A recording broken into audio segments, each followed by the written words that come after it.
Welcome back to Cornfield, everybody's beloved walled map.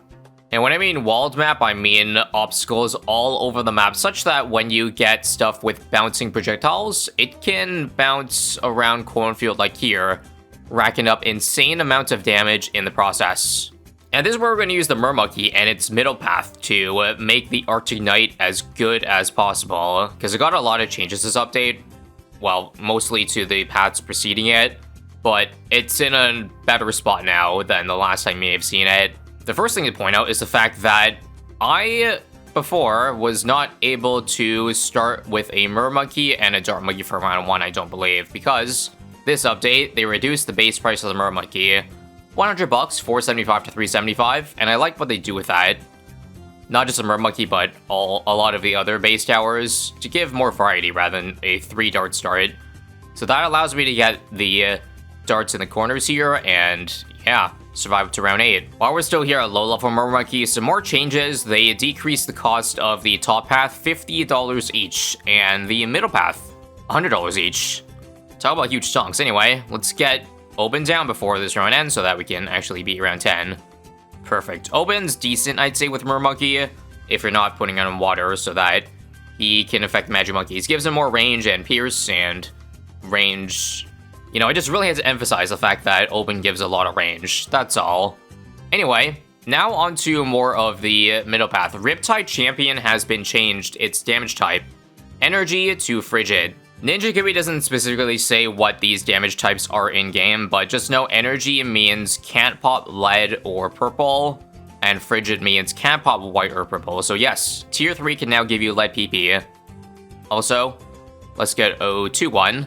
Now, I would say this is an overall buff to the tower, but I suppose it is situational if you already say have lead popping. And you could use the white bomb power slash zebra, but I feel like enough towers in this game can pop, you know, white and zebra. That shouldn't be an issue unless you're like soloing with this guy. Anyway, now they got tridents that don't get blocked too badly by the corn on Cornfield. Take a look at those nice straightaways that it's able to shoot down. So saving for Arctic Knight should not be too bad now. And what got changed with the Arctic Knight? Well, just a simple damage increase, 6 to 8. It is simple, but I mean, that's a lot of damage, isn't it? 33%. And then lastly, Pop Poseidon's damage is up from 12 to 15, which is, quick math, 25% more damage. Pretty good. However, you're not going to see you hit Pop Poseidon in this video, because you're not going to need it. I should probably explicitly state what I'm doing in the first minute, but if you can't catch on already, well, I'm just trying to beat Cornfield with spending, I guess, the least amount that I can, and also not removing any of this stuff here. Yes, no harvest, the most innovative challenge of all time. Now, no, don't confuse me for other YouTubers, because I know a lot of other people have done stuff like this, but me personally, I don't do very much no harvest runs, alright? I can count the amount of no harvest runs I've done on my pinky. Also, what'd I say? I told you can save for Arctic Knight just like that. So now we get the increased damage, but we're shooting in a really rough spot right now. So I'm gonna die, right? Yeah. Okay, how about we just keep maybe Arctic Knight last and open it first. Just keep this guy shooting down this way so that the Riptide has a better chance to grow bigger. And look, that's so much better. We went from leaking everything to leaking absolutely nothing. Amazing.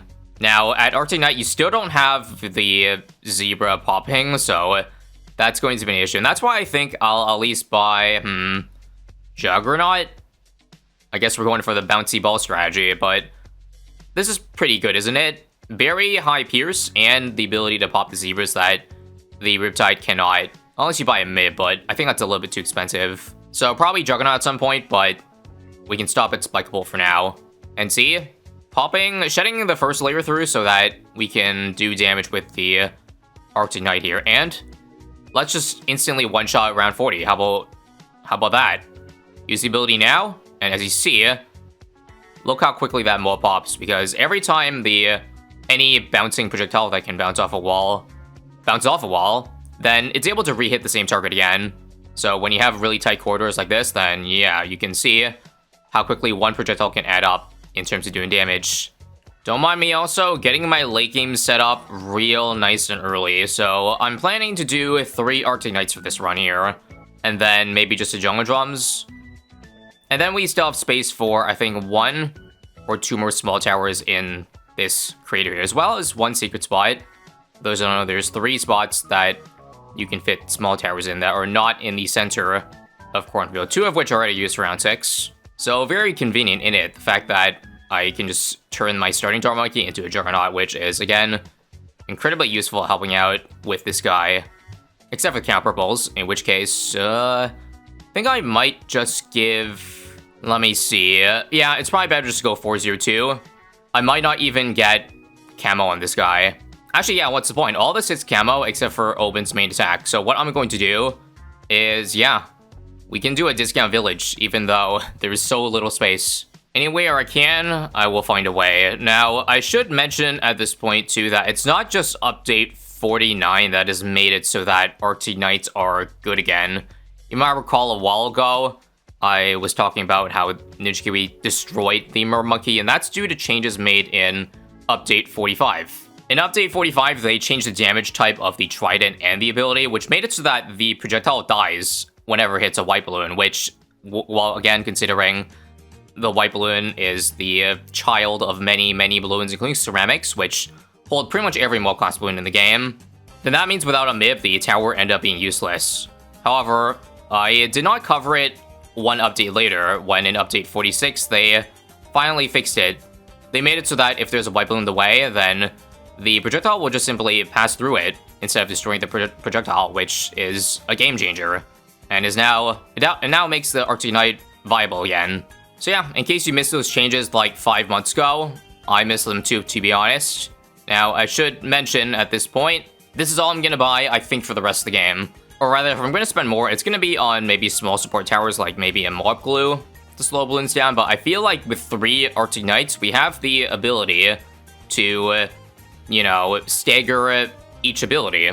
Oh, and in case you don't know this about the Mermonkey also, with tier 4, you can target its ability. If you don't set a target, then it will simply chase the balloon that you've set this guy's targeting to. But I think on Cornfield, it's very beneficial to just target every single Mermonkey to shoot into the corridor, because it's going to take forever for balloons to get near the Mermonkeys in the first place. So we're going to start the round. We're going to have to start the round using many abilities before it gets in range. Like, case in point, this BFB here is going to take absolutely forever. So let me set target here. Use one now.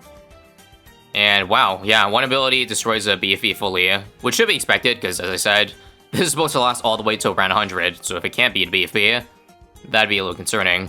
And let me see if what I said is true. The fact that we can sustain 3 Arctic Knight abilities and survive between the cooldown of each one. So I'm just going to spam 1 periodically, and I should have 1 available at least ready to use at all times.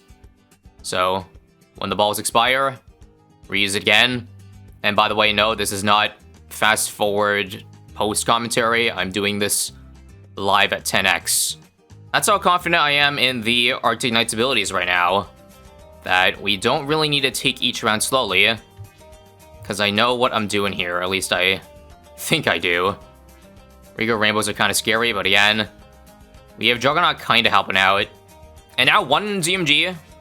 We need 3 abilities, sadly, to break down to ZMG fully. I think my only concern is that I'm not sure if this has enough bad damage, but I guess we'll deal with that when around 100 comes around. Right now, as you see, 64,000 saved up. My goal is at the bare minimum get to six figures on this advanced map.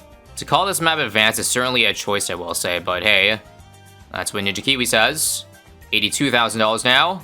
92,000, okay. I think if we finish 94 off without buying anything else, then we'll make it there. Yep, starting this round, $98,000. I actually decided to hold on to the abilities because I wanted to just chain them to do massive damage, and just like that, $105,000. Oh, hold up though. 95 is in the house. Somehow the camo purple wave is the hardest part of the round. Because, yeah, you don't need a MIB to damage DTs here.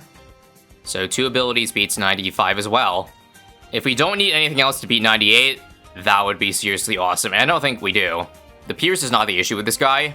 I think each ball has a lot. Let's just test each individual one, or check each individual to see how much damage one ability will do. So this started at 382, I think, and ended off at 500,000. So yeah, just casual $100,000, not dollars, but damage per ability. Oben is now level 20, giving the maximum damage. 538 starting with this guy. And, yeah, okay. I beat 90 hits so quickly that I don't have the abilities up. Hopefully the freezing can give us a bit of time. Uh-oh. Oh my god, we did too much damage, guys. That's so sad. Now, thankfully, it came up in time, but if it was bricked, I can time machine back. I think what I gotta do, though, is take this one off the reticle, because we need to target the exit with this this first one. Come on. Uh-oh. Okay, it still doesn't work. So, we have to do 90 a little bit slower, believe it or not. So how do I do that? Well, I think I did it this time. Yeah. This one's gonna come up in time. Good, good, good. Ability now. And now we're going into round 100 with $132,000. Let's see if this is gonna be enough. So use this ability now and see how much it gets on the bat, even though a quarter of the balls end up hitting it. 2,000 damage, but it'll get higher the closer it is. This one now. 581 to 584, 3,500. 629 to 634, 635, 6,000 damage. Oh, forgot. Brambles. And now take all three of these off reticle, now that the bat is in here. Now it should do a lot more damage, I think. Oh, some shot through the wrong hole.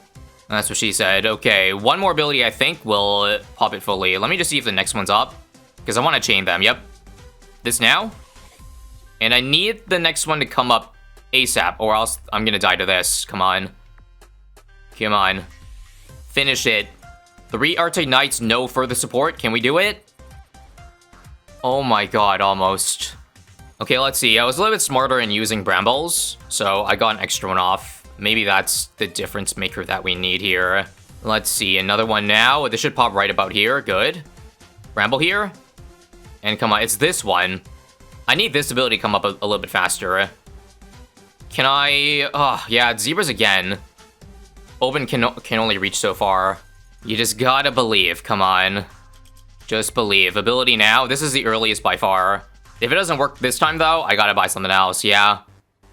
Yeah, well, okay, this one was way worse for some reason. Okay. What's the cheapest thing I can add? Outbuff? So long as I stay above 130k, I'm happy. Yeah, there we go. Let's try again now. Here we are again, old friend. Ability. And... same. Okay. How about this?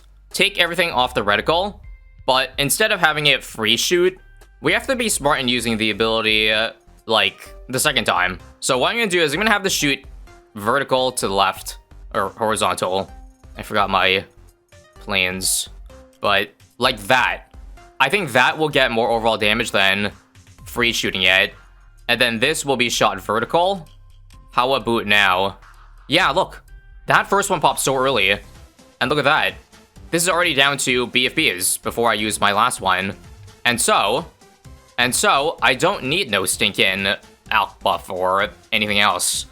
Almost $150,000 saved up, ladies and gents. And with probably a little bit more tinkering, I could probably get to 135 or higher. But this is just a general showcase. Maybe I could even cut the Juggernaut and only go for Spike Bolt. I don't know, but either way, a very balanced spread of damage too. Between 500 to 600 for all three of them. And funnily enough, I used all my abilities at the last second on round 100, and I actually died to the next round.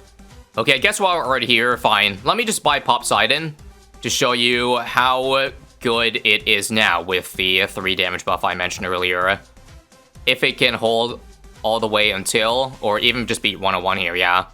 Without using no ability. Nice. So just in case you're curious about how good the Pop Sidon ability is now, well, that's a lot more damage, isn't it? However, doesn't solve the zebra problem, eh? Well, I guess I can always buy a second Juggernaut over here. We'll do 4-2 on this one, because I guess it doesn't really need camo detection. But yeah, second Juggernaut is all we needed for this round. Cool. I think I also decided for these rounds here, now that they're getting denser and harder and they're getting to the middle, to do what I did for round 100 and just shoot them close to in range of the track. That seems to be a little bit more consistent. Now, I always like to show round 111 as a showcase for free play because it's such a dense round, so in case you're curious, here's how quickly it will fall. One ability here, another here, and another over here. You know, at this point, I probably shouldn't have gone Discount Village. I could use a Homeland right now to buff these guys even more. Now to see if Pop Silence got the bad damage on 119 with a lot of extra money, which I guess I'll just spend on a Moab for a little bit of a head start. Not much else I can really buy. It's honestly doing a really good job, but we're not going to have enough to beat all three here, especially the insides of all of them. Either way, I think you get the point. If you're doing a walled map, you're missing out if you don't use Poseidon or the Middle Path Mermonkey. Thanks for watching, and if you're looking for more, then click on videos similar to this over here.